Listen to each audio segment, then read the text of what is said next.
ಇನ್ನು ಕೊಡಗಿನಿಂದ ಬಿಡದಿಗೆ ರೈತರೇನು ಹೊರಟಿದ್ದಾರೆ. ತಿತಿಮತಿಯಲ್ಲಿ ರೈತರನ್ನ ಪೊಲೀಸರು ತಡೆದಿದ್ದಾರೆ ಅನ್ನೋ ಮಾಹಿತಿ. ಕೊಡಗಿನ ತಿತಿಮತಿಯಲ್ಲಿ ಎಲ್ಲಾ ರೈತರು ಅಲ್ಲಿ ಸೇರಿದ್ರು, ಅವರನ್ನ ಪೊಲೀಸರು ಈಗ ವಶಕ್ಕೆ ಪಡೆದಿದ್ದಾರೆ.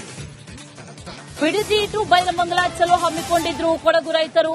ಆ ನಿಟ್ಟಿನಲ್ಲಿ ಬಿಡದಿ ರೈತರ ಜೊತೆಗೆ ಕೈ ಜೋಡಿಸ್ತೀವಿ ಅನ್ನುವಂತಹ ನಿಟ್ಟಿನಲ್ಲಿ ಹೋರಾಟಕ್ಕೆ ಬೆಂಬಲವಾಗಿ ನಿಲ್ತೀವಿ ಅಂತ ಹೊರಟಿದ್ರು. ಕೊಡಗಿನಿಂದ ಹೊರಟಿದ್ರು ಬಿಡದಿಯತ್ತ. ಆದ್ರೆ ತಿತಿಮತಿಯಲ್ಲಿ ರೈತರನ್ನ ಪೊಲೀಸರು ತಡೆದಿದ್ದಾರೆ ಅನ್ನೋ ಮಾಹಿತಿ. ಅದಷ್ಟೇ ಅಲ್ಲ, ಅವರನ್ನ ವಶಕ್ಕೂ ಕೂಡ ಪಡೆದಿದ್ದಾರೆ ಅನ್ನುವಂತ ಮಾಹಿತಿ ಈಗ ಸದ್ಯಕ್ಕಿದೆ. ಅನೇಕ ರೈತರು, ನೂರಾರು ರೈತರು ಕೊಡಗಿನಿಂದ ಬಿಡದಿಯತ್ತ ಹೊರಟಿದ್ರು. ಈಗ ಅವರನ್ನ ಅರ್ಧ ದಾರಿಯಲ್ಲಿ ತಡೆಯಲಾಗಿದೆ. ಜೊತೆಗೆ ಪೊಲೀಸರು ವಶಕ್ಕೂ ಕೂಡ ಪಡೆದಿದ್ದಾರೆ ಅನ್ನುವಂತ ಮಾಹಿತಿ ಈಗ ಸದ್ಯಕ್ಕಿದೆ.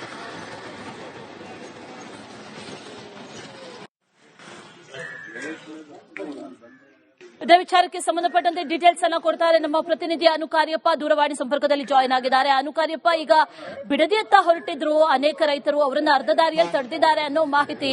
ಎಷ್ಟು ಸಂಖ್ಯೆಯಲ್ಲಿ ರೈತರು ಸೇರಿದ್ರು, ಜೊತೆಯಲ್ಲಿ ಈಗ ವಶಕ್ಕೆ ಪಡೆದಿದ್ದಾರೆ ಪೊಲೀಸರು, ಡೀಟೇಲ್ಸ್ ಏನಿದೆ ಅದ್ರ ಬಗ್ಗೆ?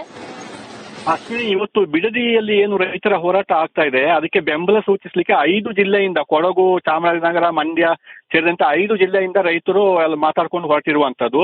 ಕೊಡಗು ಜಿಲ್ಲೆಯಿಂದ ಇವತ್ತು ಬೆಳಿಗ್ಗೆ ಸುಮಾರು 3 ಬಸ್ಸಲ್ಲಿ, ಸೋಮವಾರಪೇಟೆ ಹಾಗೂ ವಿರಾಜಪೇಟೆ, ಪೊನ್ನಪೇಟೆ ಕಡೆಯಿಂದ 3 ಬಸ್ಸಲ್ಲಿ ಹೊರಟಿದ್ರು. ಈ 3 ಬಸ್ಸಲ್ಲಿ ಇರುವವರನ್ನ ಅಲ್ಲಲ್ಲಿ ಪೊಲೀಸರು ತಡೆದು ವಶಕ್ಕೆ ಪಡೆದುಕೊಂಡಿರುವಂತದ್ದು. ಮತ್ತೆ ಈ ಸಂದರ್ಭ ಅಲ್ಲಲ್ಲಿ ರೈತರು ಎಲ್ಲಿ ವಶಕ್ಕೆ ಪಡ್ಕೊಂಡ್ರು ಅಲ್ಲೇ ಪ್ರತಿಭಟನೆಯನ್ನು ಕೂಡ ಮಾಡಿದ್ದಾರೆ. ಕೊಡಗಿನ ತಿತಿಮತಿಯಲ್ಲಿ ಕೂಡ ಸಾಕಷ್ಟು ರೈತರು ಸೇರಿದ್ರು. ನಂತರ ಈಗ ಅವರನ್ನು ಬಸ್ಸಲ್ಲಿದ್ದ ಎಲ್ಲಾ ರೈತರನ್ನು ಕರ್ಕೊಂಡು ಬೇರೆ ಕಡೆ ಪೊಲೀಸರು ಹೋಗ್ತಾ ಇದ್ದಾರೆ. ಎಲ್ಲಿಗೆ ಹೋಗ್ತಿದ್ದಾರೆ ಅಂತ ಈಗ ಜಿಲ್ಲಾ ರೈತ ಸಂಘದ ಅಧ್ಯಕ್ಷ ಮನುಸ್ವಾಮಿ ಅವರು ಮಾತಾಡಿದ್ರು. ಅವರನ್ನು ಪಿರಿಯಾಪಟ್ಟಣ ಕಡೆಯಲ್ಲೂ ಕರ್ಕೊಂಡು ಹೋಗ್ತಿದ್ದಾರೆ ಅಂತ ಹೇಳುವಂತದ್ದು.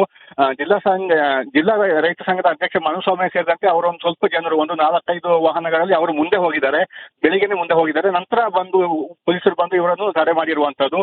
ಎಲ್ಲಾ ಕಡೆಗಳಿಂದ ಜಿಲ್ಲೆಯಿಂದ ಬರುವಂತ ರೈತರು ತಡೀತಾ ಇದ್ದಾರೆ ಅಂತ ಹೇಳುವಂತದ್ದು ಅವರ ಆರೋಪ, ಆಕ್ರೋಶ. ಯಾಕೆ ರೈತರ ಹೋರಾಟಕ್ಕೆ ಬೆಂಬಲ ಕೊಡ್ಲಿಕ್ಕೆ ಹೋದವ್ರನ್ನ ಯಾಕೆ ಅರೆಸ್ಟ್ ಮಾಡ್ತೀರಾ ಅಂತ ಹೇಳುವಂತದ್ದು. ಮತ್ತೆ ಕೊಡಗು ಜಿಲ್ಲೆ SP ಅನ್ನು ಸಂಪರ್ಕ ಮಾಡಿದಾಗ ಅವರು ಹೊರಗಡೆ ಹೋಗದಂತೆ ನಮಗೆ ಡೈರೆಕ್ಷನ್ ಕೊಟ್ಟಿದ್ದಾರೆ, ತಡಿಬೇಕಂತೇಳಿ ಅದನ್ನು ತಡೆದಿದ್ದೀವಿ, ಬೇಕಾದ್ರೆ ನೀವು ಜಿಲ್ಲೆ ಒಳಗಡೆ ಪ್ರತಿಭಟನೆ ಮಾಡಿ ಅಂತ ಹೇಳಿ SP ಒಂದು ಮಾಹಿತಿಯನ್ನು ಜಿಲ್ಲಾಧ್ಯಕ್ಷರಿಗೆ ಕೊಟ್ಟಿದ್ದಾರೆ ಅಂತ ಹೇಳಿ ಮಾಹಿತಿ ಕೊಟ್ಟಿದ್ದಾರೆ. ಸದ್ಯಕ್ಕೆ ಈಗ ಎಲ್ಲಾ ರೈತರನ್ನು ವಶಕ್ಕೆ ಪಡ್ಕೊಂಡಿದ್ದಾರೆ. ಅಶ್ವಿನಿ, ರೈಟ್. ಅನುಕಾರ್ಯಪ್ಪ.